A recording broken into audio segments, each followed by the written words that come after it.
MB 정부의 반기를 든 반대하는 기업인을 민간인이죠. 네. 기업인을 이제 국가기관이 사찰을 해서 사회적으로 매장시키기 위해서 여러 가지 공작을 펼친 거예요. 네. 그래서 이 사건이 MB 정부 초반에 네. 좀 크게 터지고 그 다음엔 이제 방송가에서 신메카시즘 아니냐, 정부에 좀 저항적인 이제 연예인들이나 방송인들이 슉슉 사라지는 네. 일도 있었고, 네. 그리고 마지막에 이제 뻥 터지고 나니까 당시에 원세훈 전 국정원장이었단 말이죠. 네. 또 뭐가 나왔냐면 이미 고인이 된 김대중 전 대통령의 이 비자금 조사를 하기 위해서 국정원 특활비를 써서 국세청 뭐 고위 간부가 뛰어다니기도 하고. 최동욱 전 검찰총장에 대한 뒷조사가 있었다는 게 2013년에 드러나죠.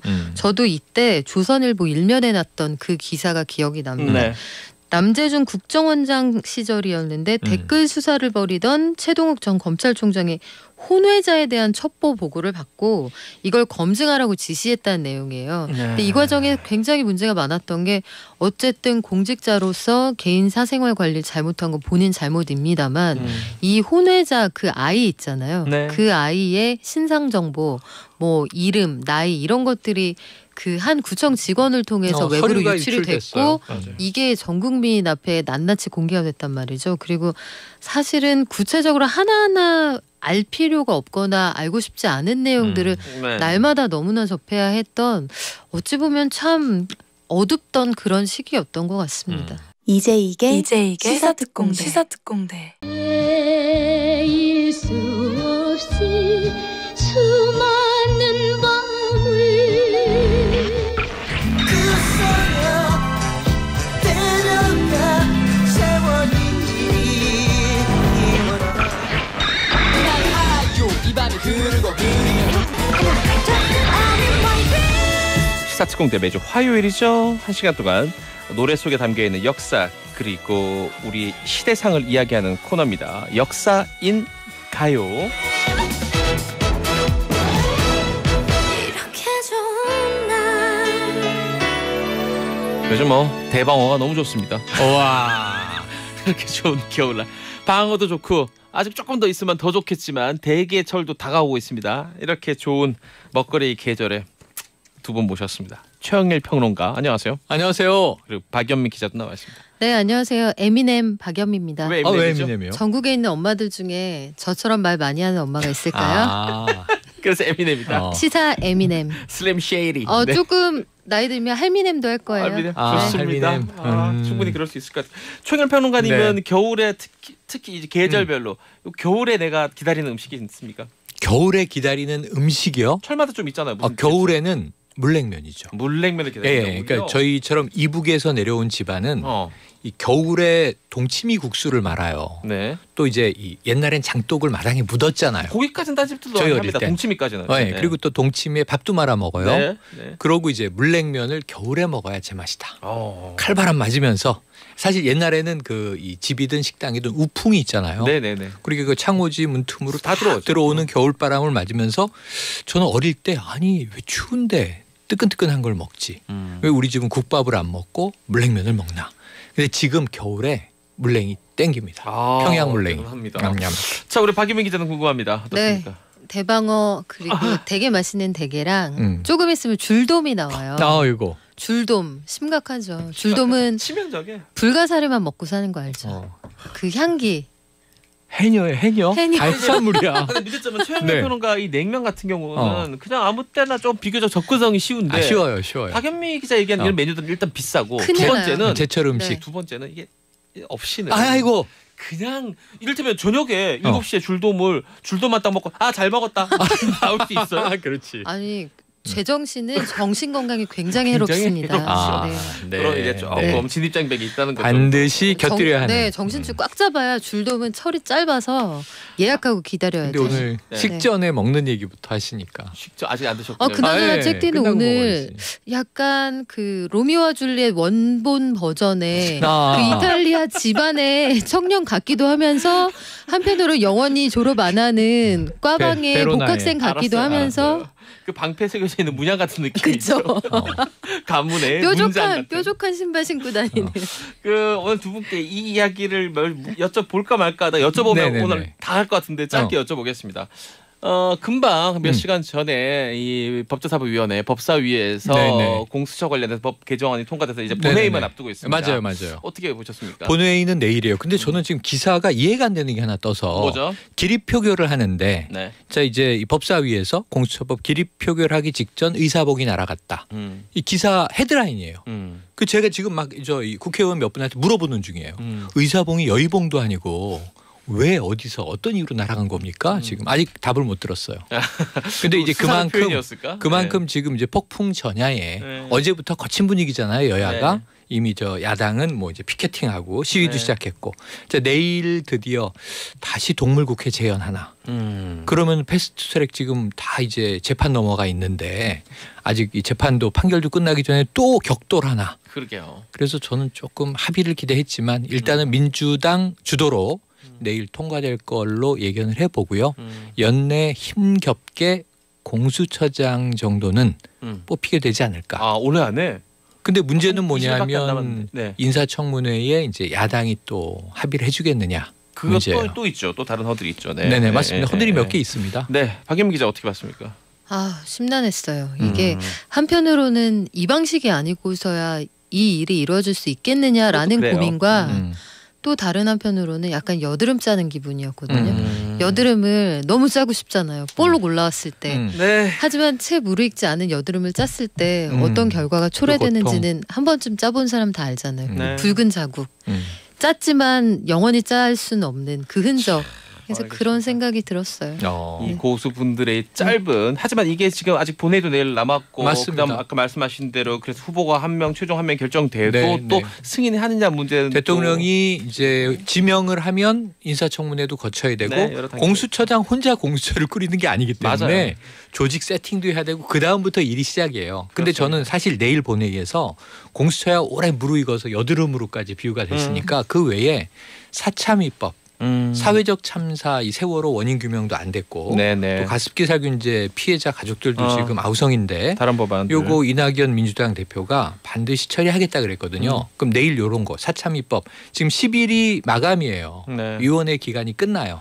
근데 연장해야 되는 거 그다음에 경제 3법 또 검경 수사권 많기도 조정을 하네요. 위한 경찰법 개정안 이런 게 줄줄이 있습니다. 네. 아마 내일 이게 숙제를 몰아서 하려고 그러면 이게 수월치가 않죠. 그리고 제대로 못 해낼 가능성이 많습니다. 맞습니다. 숙제 몰아서 하려고 하면. 그동안 무엇을 하셨는가?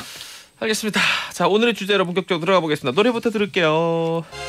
달 밝은 밤에 아, 이 노래 겨울에 듣기 좋아요. 그대는 누구를 생각하세요? 사랑에 빠지면 그 사람에 대해 모든 것이 알고 싶듯이 정치와 권력을 위해서 상대에 대해 하나하나 되도록 많은 걸 알아보고 싶은 마음 그 마음이 정치 생리입니다. 그래서 오늘 준비한 오늘의 주제 사찰인 가요입니다. 사찰인 가요. 자, 이 얘기는 또 지금 현안 가지고 두 분 생각이 네. 엎드는 것으로 시작하겠습니다.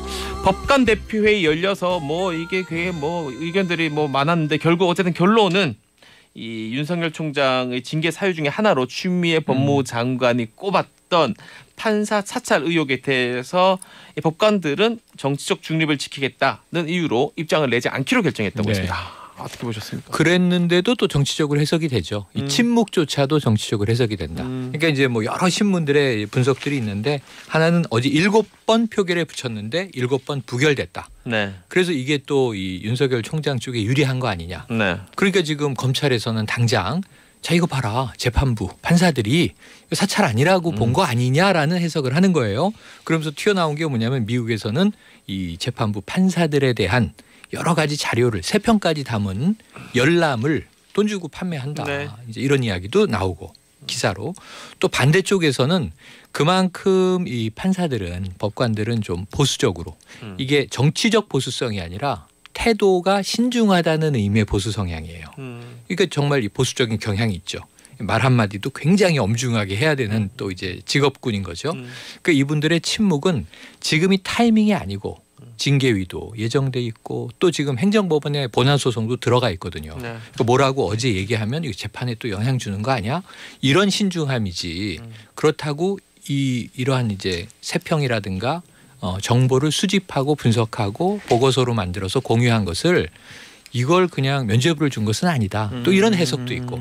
그래서 사실은 저는 이건 유보된 입장이다. 이렇게 봅니다. 박hin미 기자 어떻게 봤습니까? 일단 판사들이 보인 태도는 좀 바람직하다고 봐요. 일단 옥타곤이 너무 붐비는 건 좋지 않거든요. 선명하게 지금 전선이 나눠져 있는 상황에서 어찌됐든 판결을 내려야 하는 아주 굵직하고 정치적인 사건들이 많은 상황이라서 네. 할만하안 어제의 결론은 그거였다고 봐요. 네. 할 말은 많지만 하지 않겠다. 같은 맥락이네요. 네, 태도의 네. 신중함이지 그렇죠. 정치적인 보수 진보의 문제가 아니었다라는 거. 자, 이 헌법 제17조를 읽어보겠습니다. 모든 국민은 대한민국 국민이죠. 우리 대한민국 국민은 모두는 사생활의 비밀과 자유를 침해받지 아니한다. 제가 이 헌법 수많은 조항 중에서 가장 좋아하는 문항이에요. 아하. 어느 쪽이에요? 자유예요? 사생활의 비밀이에요? 셋 다 사생활 아. 비밀 자유 아. 다 중요합니다. 어쨌든 이런 헌법이 있습니다. 아니, 이 헌법은 있는데 모든 국민은 이렇게 돼 있는데 네. 이게 법조항에는 예외가 없지만 네. 우리가 이렇게 쭉 살아보면 예외가 있어요. 이를테면 그러니까 우리 이제 이 잭디는 여기 해당하지 않는다는 왜 그렇죠? 거예요. 저도 대한민국 국민인데요. 연예인들은 늘 왜 그런 또 말씀을 파파라치가 따라다니면서 미래하는 장면도 다 찍고 저 웃기적이 나올 줄 알았어. 하나도 안 웃겨요. 구토 한 번 하고 가도 됩니까? 아닌가? 자, 이 헌법 제17조에 도전하는 이 위험한 행위가 바로 사찰입니다. 그렇죠. 네, 맞습니다. 요 국민의 사생의 비밀을 수집하고 자유를 침해하는 행동인 거죠. 자, 역대 사찰 사건은 어디로 한번 거슬러 올라보면 좋을까요? 네. 박hin미 기자. 90년으로 가볼게요. 1990년. 1990년 국군 보안사령부에 민간인 사찰 사건이 있었습니다. 보안사에서 근무하던 윤석양 이병이 민간인 불법 사찰 내용이 담긴 자료를 들고 타령한 다음에 세상에 폭로했는데 대상이 김영삼, 김대중, 노무현 같은 굵직한 정치인들을 비롯해서 김수환, 추기경 같은 종교인까지 포함이 되었는데 80년대 민주화항쟁 그 와중에 천주교가 든든한 버팀목이 됐잖아요. 네, 네. 그래서 아마 정의구현 사제단 등을 중심으로 한 이 종교인들을 사찰한 것으로 보이는데 이 사건 이후 보안사가 국군 기무사령부 기무사로 이름을 바꿉니다. 기무사 풍문여고 근처에 있었죠. 아하. 저도 가봤습니다. 그래서 나온 저 말고 승주 남자친구가 기무사에 있어서 걔 때문에 가봤는데요.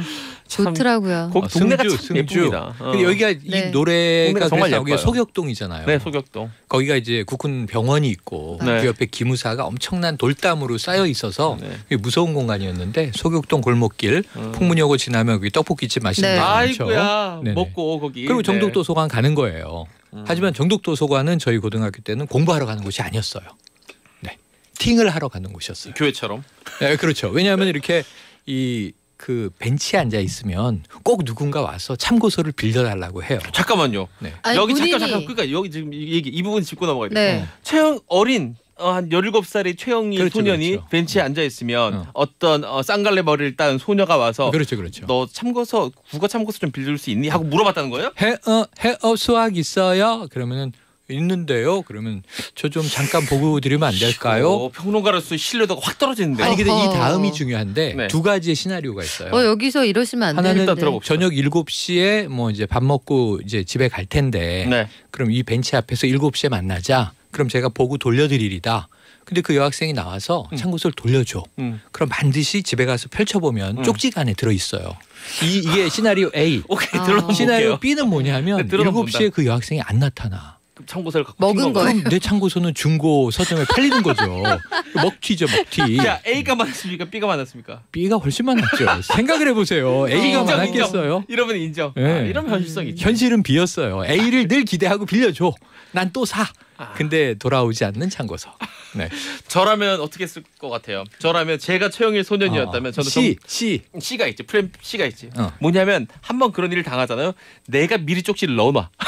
너는 아마도 이 책을 중고 서점에 팔려고 나에게 빌려고 했겠지. 야. 하지만 난 아직 만나지도 못한 너에게 이미 호감을 갖고 있단 야, 말이야. CP는 아무나 하는 게 아니구나. 제가- 야, 아무나 진짜 하는 게 이 정도 아니야. 치면 될까 말까. 제가 생각했던 이 시나리오 C는 네. 잭디는 그 다음 주부터 가서 여학생들에게 참고서를 빌리기 시작했다.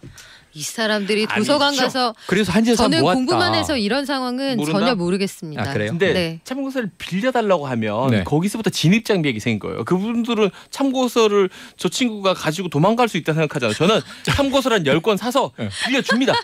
미안한데 너 혹시 참고서 필요 없니? 아, 그게 바로 10중 8구인가요? 10개를 나누어 주었을 그렇죠. 때 8, 9개는 한두 개만 깔고 회수하면 간다. 된다. 네. 벤처에 투자를 이렇게 하죠. 네. 어쨌든 지금 그 네. 바로 이런 일들이 횡행했던 네. 소격동에 소격동. 있었던 기무사가 지금 참고로 2년 탄생한. 전에 기무사령부는 이번 정부에서 해체됐습니다. 네, 기무사는 여기도. 완전히 사라졌고 역사 속으로 지금 군사안보지원사령부로 바뀌었는데 네. 여기는 이제 군 본연의 업무만 하는 곳으로 네.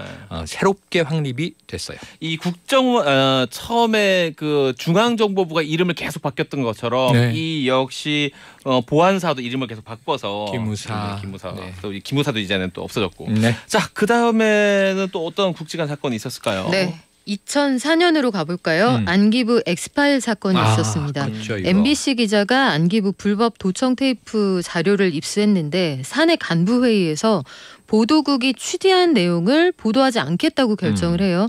이에 대해서 그 일선 기자들의 비판과 또 여론이 상당히 악화되고요.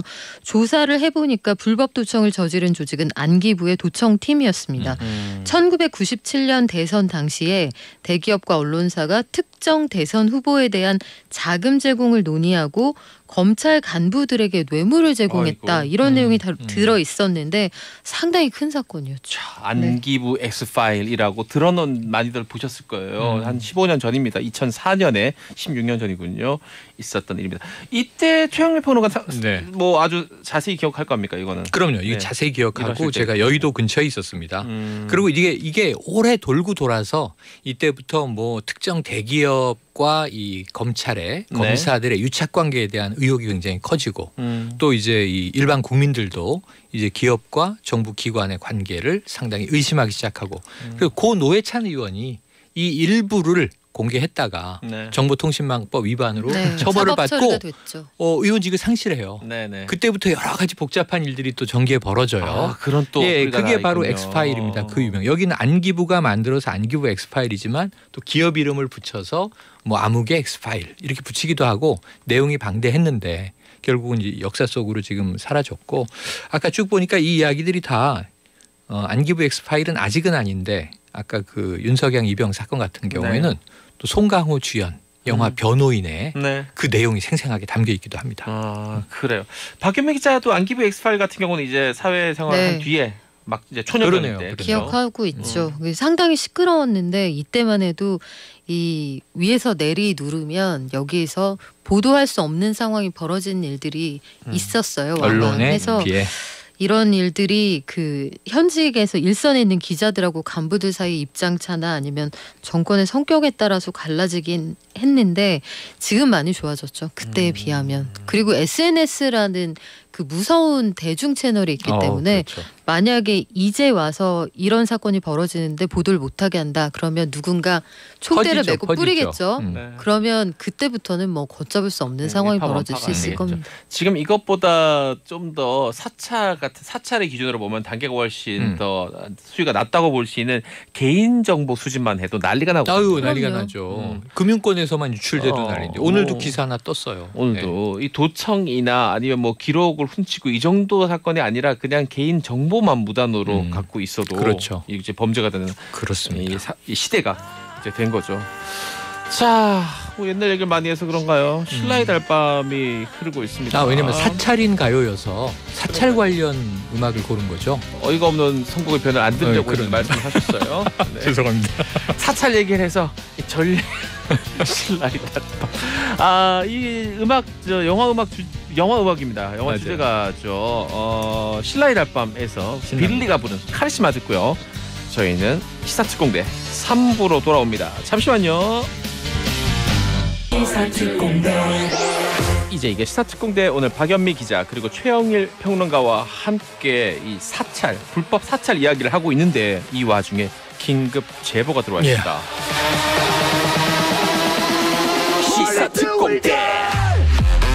앞서 이 불법 사찰의 역사 뭐 이런 거 짚어주면서 우리 박연미 기자가 1990년 지금으로부터 30년 전에 이때 보안사령부였죠. 국군 보안사령부 민간인 사찰 사건 윤석양 보안사에 근무하던 윤석양 이병이 이 담긴 자료를 들고 타령을 해가지고 난리가 났다 얘기를 했더니 제보가 들어왔습니다. 6256 대원의 제보입니다. 그 윤석영 일병 지금 현재 강남구 개포 주공 4단지 재건축 추진 위원장으로 뽑혀서 활동 중. 와. 이거 제작진 그 한번 팩트 체크 한번 해봐요. 그래요. 요런 거는 한번 팩트 체크 해봐요. 굉장히 디테일한데요? 자. 지금 우리 팩트 체크를 해봤더니 이 개포동 주공 4단지 재건축 추진 위원장이 윤석양이라는 분이 당선된 건 맞는데 이 보안사에서 민간인 불법 사찰 들고 양심 선언한 그 윤석양 일병인지 아닌지는 그분인지 혹은 동명이인인지 이건 네, 다릅니다. 성함이 사실 굉장히 독특하긴 해요. 특이하죠. 선셋이잖아요. 그 선셋윤이 그 선셋윤인지 듣고 계시면 연락 주세요. 그래요. 뭐 네. 짧게 전화 인터뷰도 가능할 것 같습니다. 네. 어쨌든 그리고 또 하나의 제보가 있습니다. 네. 카카오 채널로 어머님이 누구님께서 톡을 줬습니다. 최영일 평론가 때문에 추억도 없고 기억도 없고 지금으로부터 15년 전 지금 현재는 이미 아이가 둘인 아니구나 그때 이미 아이가 둘이었던 유부녀연인 제가 바로 갔던 그곳인데 정독도서관 벤치에서 우리 애들을 기다리고 있는데 대시를 받았단 말이죠.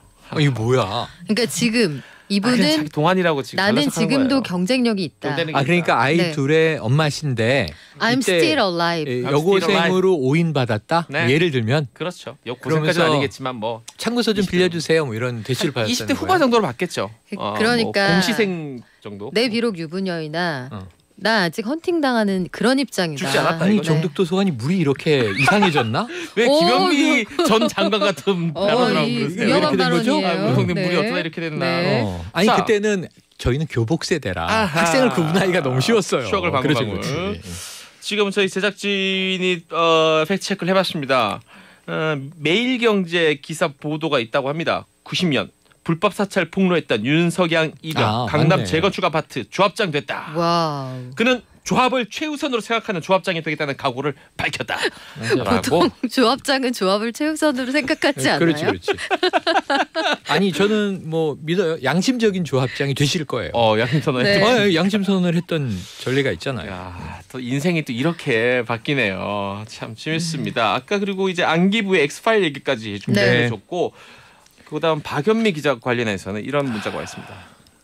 또 다른 제보인데 4665 대원이에요. 안녕하십니까. 지난주 타 방송국 2030 V 미래에서 인터뷰하는 장면 박연미 기자 인상적이었습니다.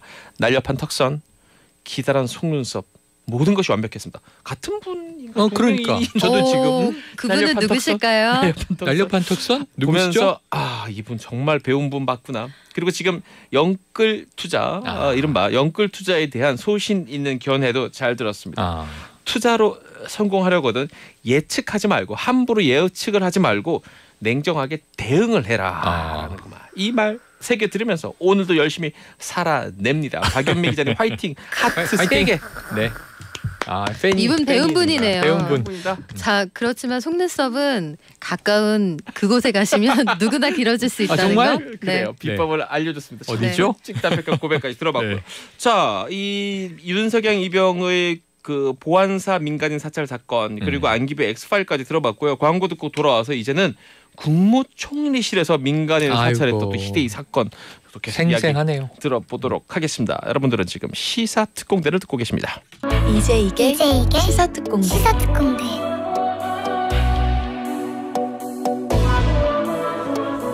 박연미 기자 그리고 최영일 시사평론가와 함께합니다. 이번에 우리가 또 이야기해볼 그다음 희대의 사찰 사건 뭡니까?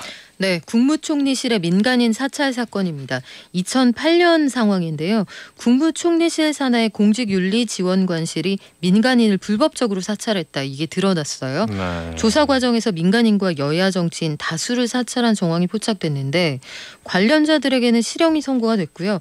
피해자인 김종익 씨 전 KB 한마음 대표에게는 4억 원대의 국가 배상 판결이 내려졌습니다. 네, 이 사찰 대상자가 됐다는 거죠. 이건 네. 생생합니다. 생생합니다. 그러니까 MB 정부의 반기를 든 반대하는 기업인을 민간인이죠. 네. 기업인을 이제 국가기관이 사찰을 해서 사회적으로 매장시키기 위해서 여러 가지 공작을 펼친 거예요. 네. 그래서 이 사건이 MB 정부 초반에 네. 좀 크게 터지고 그 다음엔 이제 방송가에서 신메카시즘 아니냐, 정부에 좀 저항적인 이제 연예인들이나 방송인들이 슉슉 사라지는 네. 일도 있었고, 네. 그리고 마지막에 이제 뻥 터지고 나니까 당시에 원세훈 전 국정원장이었단 말이죠. 네. 또 뭐가 나왔냐면 이미 고인이 된 김대중 전 대통령의 이 비자금 조사를 하기 위해서 국정원 특활비를 써서 국세청 뭐 고위 간부가 뛰어다니기도 하고, 네. 그래서 굉장히 여러 가지 일들이 또 벌어졌던 네. 시절이기도 합니다. 미국산 쇠고기 수입에 반대했던 연예인들이 본인의 의사를 개인 SNS에 올렸을 때 그걸로 인해서 사찰을 받았다던가 불이익을 아니면 받고. 불이익을 받았던 일도 후일에 굉장히 많이 밝혀졌죠. 그것이 알고 싶다를 통해서도 보도가 된 적이 있습니다. 그때 이제 돌아보면 이명박 정권 출범 초기였는데 이 네. 사건하고 또 이 그 광우병 집회 관련한 네. 사건하고 두 개가 그냥 아주 초반에 아주 그냥 그렇죠. 거의 정권을 무너뜨리다시피 했어요, 실질적으로는. 초반에 굉장히 대응을 잘못했어요. 네. 물대포도 물대포지만 그 명박산성 산성. 기억나실 네네. 거예요. 이게 그 온라인에 사전에 등재가 될 정도로 굉장히 논란이 컸죠. 그래서 그때 이 전 대통령의 이제 회고에 따르면 네. 국민들에게 사과도 나중에 했는데 청와대 뒷산에 올라가서 아침 이슬을 들으며 나도 대학교 때 많이 부르던 그 노래에 회한에 잠겼다는 근데 그때 굉장히 이야기를 남겼습니다. 수사 과정이 무리했던 측면이 있었던 게 이를테면 그냥 먹거리에 대한 안심을 하고 싶다. 그냥 단순히 그런 마음으로 유모차 밀고 나간 엄마들도 경찰청으로 불러서 조사한 사례들이 있었거든요. 네. 그러니까 좀 지나치게 대응한다. 일반 국민의 의사 표현에 대해서 그런 지적들이 많이 있었죠. 그 이제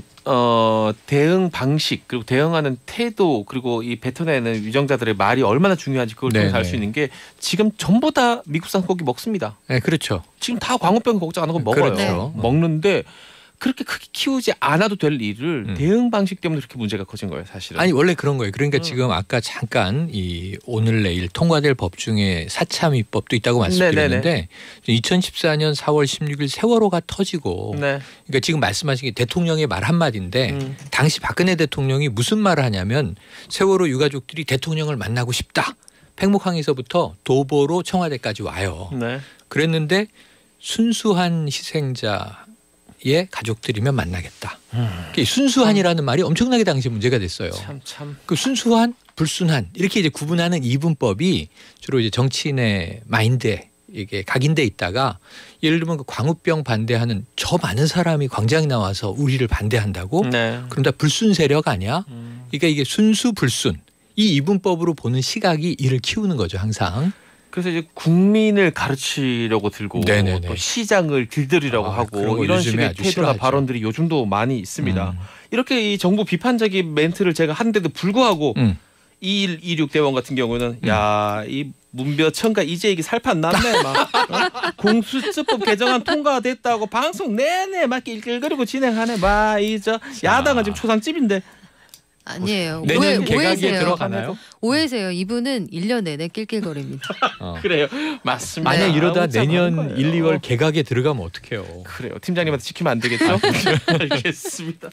자, 이 사건도 있었고 그 다음에 좀 더 가까이로 다가오니까 이제 정말 어제처럼 생생한 사건들이 등장합니다. 지금은 윤석열 검찰총장이 야 역대 이렇게 유명한 검찰 이름이 많이 알려진 검찰총장이 있을까 했는데 그렇죠. 이때는 이분도 대단했습니다. 맞아요. 최동욱 전 검찰총장에 대한 뒷조사가 있었다는 게 2013년에 드러나죠. 저도 이때 조선일보 일면에 났던 그 기사가 기억이 납니다. 네. 남재준 국정원장 시절이었는데 댓글 수사를 벌이던 최동욱 전 검찰총장이 혼외자에 대한 첩보 보고를 받고 이걸 검증하라고 지시했다는 내용이에요. 근데 이 과정에 굉장히 문제가 많았던 게 어쨌든 공직자로서 개인 사생활 관리를 잘못한 건 본인 잘못입니다만 이 혼외자 그 아이 있잖아요. 네. 그 아이의 신상 정보, 뭐 이름, 나이 이런 것들이 그 한 구청 직원을 통해서 외부로 서류가 유출이 유출됐어요. 됐고 맞아요. 이게 전 국민 앞에 낱낱이 공개가 됐단 말이죠. 그리고 사실은 구체적으로 하나하나 알 필요가 없거나 알고 싶지 않은 내용들을 네. 날마다 너무나 접해야 했던 어찌 보면 참 어둡던 그런 시기였던 것 같습니다. 그래요. 어쨌거나 이게 뭐 혼외자 또는 네. 뭐 불륜 뭐 그게 흔히 이제 세간에 사는 말로 뭐 두 집 살림 이런 것들이 네. 이제 사실 검찰총장이라는 업무하고 상관이 없고 이 공적인 영역이 절대 아니잖아요. 그런데 신문지상이 제 기억하기로는 아마도 강하게 추정되는 것은 그러니까 혼외자와 그 뭐 내연녀라고 표현해야 되나요? 내연녀가 사는 것으로 강하게 추정된다고 하면서 동네. 그 아파트 동네 사진까지 찍은 이게 언론사가 학교도 있었던 걸로 나왔어요. 기억해요. 학교 아이가 다닌다는 네, 학교. 학교도 나왔어요. 그래서 우리 아빠는 이 유명한 검사라고 이야기하고 다녔다. 뭐 이런 이야기가 막 기사로 나오는 거예요.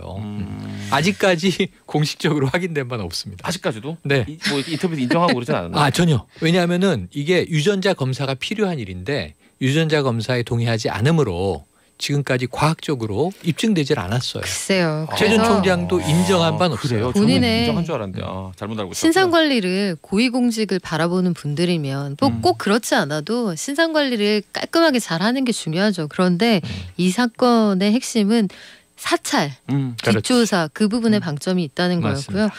글쎄요, 그 가족 안에서는 뭐 어떤 사정이 있었는지 모르겠습니다만 최 총장이 물러날 때 그 가족 부인하고 딸이 와서 네, 기억납니다. 꽃다발 그 장면만. 전달하면서 사실상 대외적으로 우리 가족 안에서는 어떻게 정리가 됐다는 메시지를 보내기도 했죠. 참, 이 국정원장이 검찰총장의 혼외자에 대한 첩보를 보고를 받고 뒷조사를 해봐라라고 한 사건이었습니다. 착하게 삽시다.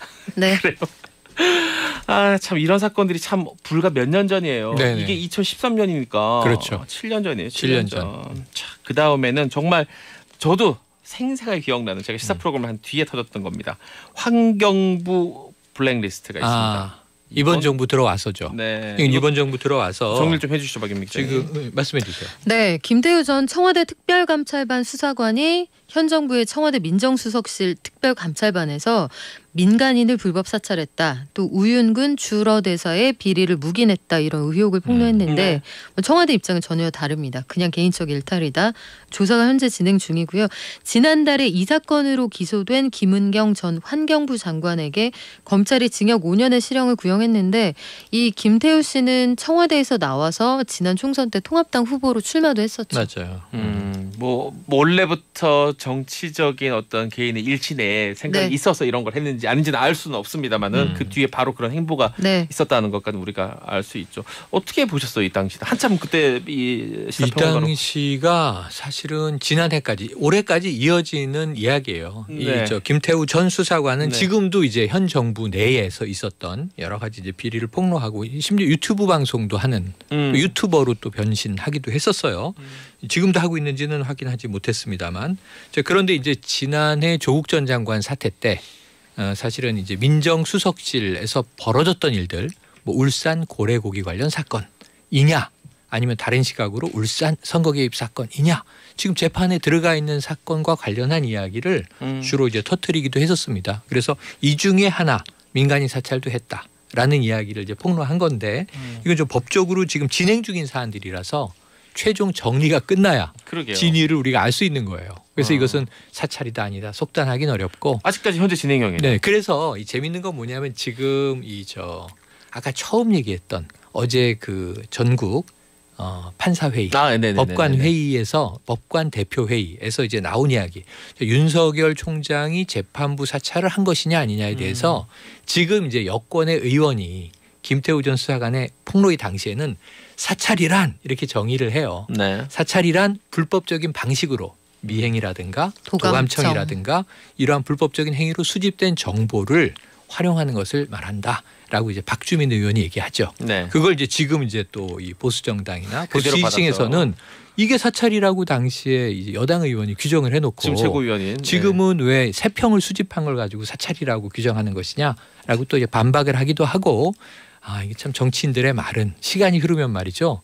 또 이제 역공을 당하기 쉽기 때문에 항상 또 조심해야 됩니다. 그런 말이 있죠. 양면성을 생각해야죠. 누구의 주장은 누구의 말로 다 반박할 수 있다 이것처럼. 그래서 조심해야죠.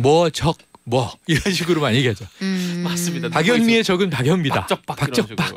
그렇죠. 최적 최. 홍상수 감독이 그래서 영화를 만들었죠. 그땐 맞고 지금은 틀리다. 아. 이 사찰 이 기준에 대해서는 근데 저는 그런 생각을 해요. 이것도 정의가 내려져 있지 않은 이 행위인 것 같아요. 네네네. 아까 얘기했지만 사실 그건 박주민 의원의 정의인 거고 네네. 또는 그때 박주민 의원의 정의인 거고 지금 박주민 의원한테 제가 인터뷰하면 다르게 얘기할 수도 있어요. 다르게 얘기할 수 있고요. 사실은 이제 법적으로는 박주민 의원이 이제 이 2018년 요 당시에 이야기한 것이 법원 판례로 인정하는 사찰이에요. 법정에서 이제 아까 쭉 이야기한 정치적인 사찰들에 대해서 네. 법적 판단들이 내려져 있어요. 또 본인도 법정 출신이니까. 무죄도 있고 유죄도 있고. 자, 그런데 문제는 뭐냐면 지금 21세기에는 저는 조금 넓은 의미의 사찰을 이제 협의의 사찰을 아까 말씀드린 거라면 광의의 사찰 개념도 필요하다 이렇게 보는 것이 저는 세평을 그 세평 예를 들면 세 사람에게 최영일이라는 사람 어때? 네. 그 사람 좋아요. 그 사람 이상해요. 네. 그 사람 문제가 있어요.를 적어서 보고서에 만들어서 정리해 놓잖아요. 네. 문서라는 게 굉장히 무서워요. 이 문서는 기록으로 남아서 돌거든요. 네. 근데 이 문서를 예를 들면 뭐 이재익이 만들었어. 그럼 이거는 그냥 개인이 정리한 최영일에 대한 세평인데 네. 이걸 검찰에서 보고서로 만들었어. 이 문서는 10년, 20년, 30년 지나도 이 한 개인에게 네. 정말 위험한 무기가 될 수 있어요. 알겠습니다. 그래서 활자로 박아서 검찰 인 꽝 뭐 예를 들면 수사정보 정책관실에서 만들었음. 그럼 여기에 존재감 없음 이렇게 등장한 판사는요 평생 존재감이 없어질 수 있어요. 정말. 있겠네요, 그게 진짜. 무서운 거예요. 힘이 이게. 실린다는 거죠. 평가에. 그래서 저는 좀 광의의 사찰 개념도 우리가 이제 검토할 시기에 오지 않았나는 생각도 해봅니다. 이 개괄적인 사찰의 개념에 대해서는 박연미 기자는 어떻게 생각합니까? 글쎄 이게 시대 정신이 반영되는 것 같아요. 어느 정도까지 허용이 되거나 관행적으로 해왔던 일들이 시대가 지나면 아니 어떻게 그럴 수가 있어 하는 일이 되기도 하잖아요. 그래서 예전에 공공기관에서 한번 그 기관에 출입하는 기자들을 사찰 이것도 이제 경계가 애매한 거예요. 성향을 분석해서 공개된 적이 있는데 너무 유명한 사건이라 제가 기관명은 말씀 못 드리겠고 한 기자 이름 옆에 뭐 이거 옛날 고리장 얘기입니다.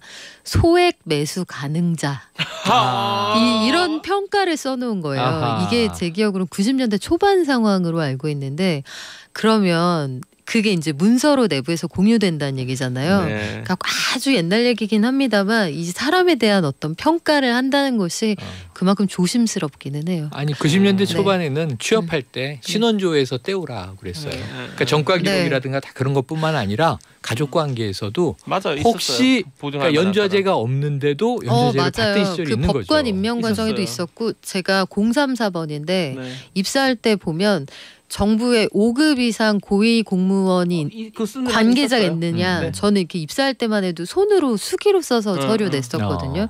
그리고 그 너희 아버지 뭐 하시노 이런 그렇지, 것들 있죠. 그렇지. 그 혹시 국회의원이나 장관급 가족이 있느냐 등등을 다 써내던 시절도 있었습니다. 그게 왜 궁금해요 사실. 지금은 다 블라인드 네. 되는 항목들이. 그러니까요. 그래서 시대 정신에 따라서 그때는 괜찮았던 것들이 이젠 좀 이상해질 수 있고 90년대에는 은행에서 대출 받으려면 대기업 과장급 이상의 신원 연대 보증이 맞아, 필요한 맞아. 시절이 있었거든요. 이 신문 기사 찾아보시면 나오는데 지금 말도 안 되잖아요. 네. 근데 그때는 그게 말이 됐거든요. 지금 이게 참 중요한 의미가 있어요. 이 사찰에 관련해서뿐만 아니라 이 모든 꼭 이 정치 영역이 아닌 다른 영역에도 똑같이 적용되거든요. 네네, 이를테면 맞아요. 뭐 불과 얼마 전 일이긴 합니다만 우리 사유리가 방송인 네네. 사유리 씨가 이 그 혼 비혼모 출산, 아이, 맞았어. 비혼모의 길을 비혼 선택한 거죠. 출산했을 때도 이게 지금 바라보는 시각과 예를 들면 20년 전에 이런 사건이 생겼다면 분명히 여론 또 다를 거예요. 맞아요. 10년 후면 또 달라질 맞아요. 거고 굉장히 다르다 이런 생각입니다. 자 다른 나라 얘기도 한번 해보면서 비교도 네. 한번 해봅시다.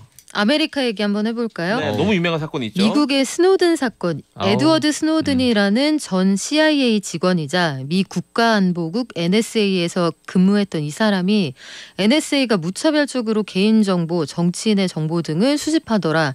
이 내용을 담은 기밀 문서 이게 프리즌 프로젝트라고 맞아요. 하거든요. 엄청났죠 이때. 이걸 폭로하면서 전 세계에 어마어마한 파문을 불러일으킵니다. 결국 러시아에서 망명을 하고 이 10월 달에 기사를 보니까 러시아 영주권을 받았더라고요. 영주권을 받았는데 글쎄요 이 사람을 두고 미국 내 주류 언론들이 보는 시각은 굉장히 갈려요.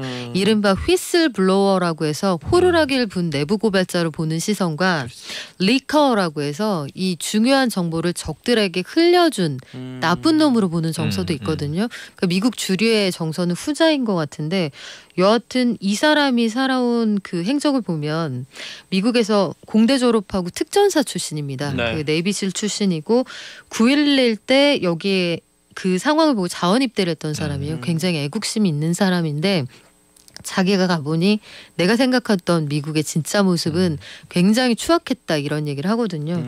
아직도 미국 정부하고 계속 그 옥신각신하는 중이고요. 원래 남미로 건너가고자 했었는데 미국 정부가 이 여권을 말소하면서 못 건너갔어요.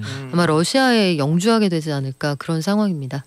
그래요. 스노든 그러니까 이게 좀 약간 해보겠습니다. 이 몸으로 뛰는 첩보원, 뭐 맷 데이먼의 본 시리즈하고는 약간 다른 요원이지만 네. 기술 요원이에요. 네네네. 완전히 이제 기술적으로. 그런데 이 정말 그 고민, 내가 이 국가를 위해서 일을 한다고 하는데 알고 보니까 이게 국가가 아니라 특정 권력을 위해서 내가 이용당하는 거 아니야? 나는 조종당하는 이제 꼭두각시 아니야? 이런 자괴감에 빠진 거거든요. 스노든이 쓴 자서전을 제가 이 번역본이 나와서 쭉 읽어봤는데 생각할 점이 굉장히 많아요. 현대 사회에서.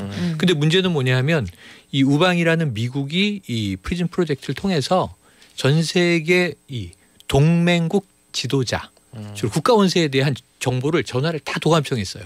메르켈 총리도 독일에 걸렸고 우리나라 대통령도 도감청 됐어요. 일본도. 근데 다 아무 말을 못하는 거야. 그래서 저는 그때 야 이건 아니지 않나? 좀 이런 생각을. 이게 부시 행정부 때 주로 벌어진 일이거든요. 그래서 여기 대해서는 스노든에 대한 고민을 하고 스노든이 입수했던 작업들이 스노든이 공개한 건 일부고요. 네. 이게 다 어디서 터트리냐면 이 스노든이 국가가 했던 도감청의 이 옆에 이 사이드가 하나 있습니다. 뭐냐면 이제 위키릭스라는 거. 네. 그러니까 정부가 모아놓은 비밀 정보가 이쪽에서 뻥뻥 터진다니까요. 왜냐하면 관료들이 제공하니까. 그래서 이런 것들을 보면은 이게 정부가 참 무섭다. 에너미 오브 스테이트라는 영화가 생각이 나요. 진 해크먼하고 윌 스미스가 나왔던. 이 사람 사례를 완전히 영화화한 영화가 있었어요. 있어요. 그 맞아요. 조셉 저 고든 레빗. 봤습니다. 네, 네, 스노든이라는 영화였죠. 네, 네. 봤습니다. 지금 우리 얘기하는 동안 이 또 우리나라 얘기도 아니고 미국 얘기고 여러 가지 기관들 이름이 나와서 좀 헷갈릴 수도 있어서 정리를 해드리면 지금 이 스노든이라는 사람이 소속돼 있는 이 NSA는 국방부 소속이에요. 미국 국방부. 그러니까 우리나라의 이 보안사 혹은 기무사 이렇게 생각하시면 됩니다. 국가안보국 이렇게 부르는데. 미국 이제 군대 그리고 여기는 주로 이 시긴트 정보, 이 디지털 정보들을 수집하는 기관이에요. 가장 많이 알려진 정보기관은 CIA가 CIA. 있겠죠. 네. 다르죠. NSA와 CIA. CIA는 이제 중앙정보국 대외 첩보 수집을 하고 미국 내에는 FBI, 연방수사국이 하고. 그래서 다들 이제 궁금해하는 게 아니 어차피 한 나라인데 뭐 이렇게 정보기관이 많아 하지만 다 다릅니다. 11개 있습니다. 11개. 11개나 있습니다. 그래서 그걸 묶는 부서를 또 새로 만들었습니다. 네. 그리고 그 부서 안에 알력도 약간씩은 있더라고요. 서로 확실히. 알력이 있죠. 서로 싫어하죠. 서로 배타해요. 알력 없는 무시하고. 데가 어디 그러면서 있습니까? 대열을 네. 낚으면 항상 서로 한 3-4개 조직이 부딪힌다니까. 그렇죠. 지정생존자에도 항상 나오잖아요. 그 지정생존자 저희 맞네. 셋이 이 얘기를 왜 하는 네. 게 의미가 있냐면 지금 아까 금방 이 서두 이 코너 앞부분에서 얘기했던 공수처가 지금 말하자면 네. 경찰이나 검찰과 이런 공수처. 식의 관계가 네. 생기게 될 수밖에 없는 운명이잖아요. 언젠간 이게 예상이 어디서 아니라 부딪히죠. 확실이잖아요. 어디선가 부딪힙니다. 그걸 어떻게 조정하고 그렇죠. 어떻게 또 이 기관들을 이 조율할지도 상당히 중요한 문제일 것 같아요. 맞아요. 그 과제로 떠올랐어요 이미. 알겠습니다. 오늘 두 분하고 얘기하면 세상의 모든 이야기를 다 해보는 그런 느낌. 정독도서관에서 스노든까지 올 줄 몰랐습니다. 그러게요. 우리 박 기자님께 또 추천 이 선곡 지금 노래 깔리고 있는데 한번 그 선곡의 변을 들어보겠습니다. 네, 사태를 보는 여야의 시선, 관심법 말하지 않아도 알아요. 어떻게 알지? 국민들의 마음은 진우션의 말해줘인데 그렇습니다. 말재간이 거의 뭐 메시의 축구 스킬급이에요 지금. I come humble tonight. 그럼 험블 투나요? 이 flying amazingly and beautifully. 손흥민 화이팅. 손흥민 선수의 득점왕 등극을 응원하면서 한 골 차이로 지금 지고 있는데 두 분 다음 주에 뵙도록 하겠습니다. 고맙습니다. 고맙습니다. 이제 스타트 공대 4부로 이어집니다.